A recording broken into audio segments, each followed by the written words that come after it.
This is Scum, an open world survival zombie apocalypse game.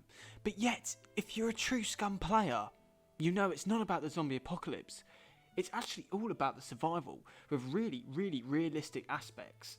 This is Would You Buy Scum in 2020.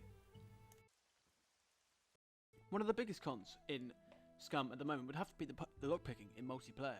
The fact that you can get into people's stuff really easily is also unfun. And also the fact that they can get into your stuff really easily, so when you come back and they've lost it, what the fuck, man?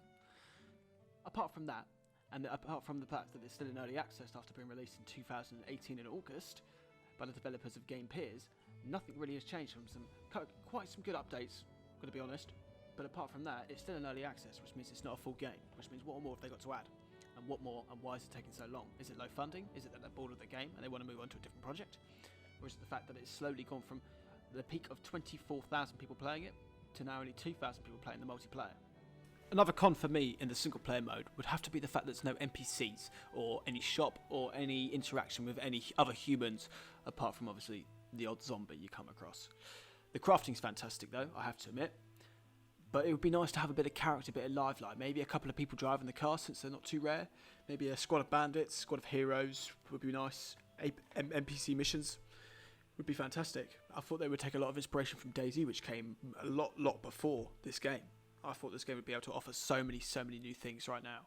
Not 2 years down the line still being early access. It's a really big con right there. Another con from me would be the zombie fighting. Since when I started fighting a zombie with my fist, I just started straight away. He hit me once, I started bleeding, and then I ran out of stamina, couldn't hit him again, and then he killed me. Well, that's a fantastic game, isn't it? Brilliant. Spawn in, find a place, a zombie is actually inside the house, and I'm dead straight away because I can't fight for some reason. And I did my skills, I put boxing as really good, and still dies. Fix the zombies, please. The crafting is very complex, but very easy to learn after a while. The fact that there's a tutorial at the start of the game when you load it up, fantastic, love it. For beginners, easy, very good. Introduction, brings them more into the game, makes them learn more on their adventures to come, which is fantastic, I love it. The fact that there is vehicles everywhere that it plays, they're not rare, they're not too rare in the single player anyway, as I find. I haven't ventured onto the multiplayer yet, but on the single player, vehicles are in every other town you basically visit, I'd say. You don't find them across the road, but they're in every other town, and sometimes you can be lucky to find them at a gas station or so. The cargo drops in this game make the game so much better. The fact that you can get weapons and ammunition and dispose of the cargo drops is fantastic.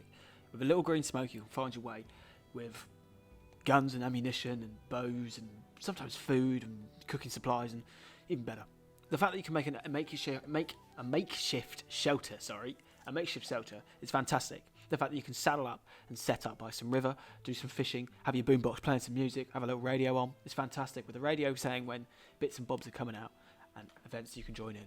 It's fantastic and really fun to play. I think the best thing is that the fact that the community is not very big, as I mentioned earlier, but it's very strong and it stays together. Such as Ray Kit has his own logo into the game, the developers have chosen him, and he made his YouTube out of this, which is fantastic, and his streams are brilliant. Another thing would be the fact that the single player offers you just to do anything you want, whenever you want. You can TP, you can do whatever you want, and it's fantastic, really fun to play, and it's a really good boredom killer. I'd recommend this game. On Steam it got a 6 out of 10, but in my books it gets an 8 out of 10, just for the fact that there's no NPCs in it, which would be better, and I would rate that a 10 out of 10 if it had NPCs with missions and everything else like that. Thank you for watching this video on Scum, and I would say yes, it is worth the buy in 2020. Thank you very much for watching. My name is Frosty Banter, and I'll see you in the next video.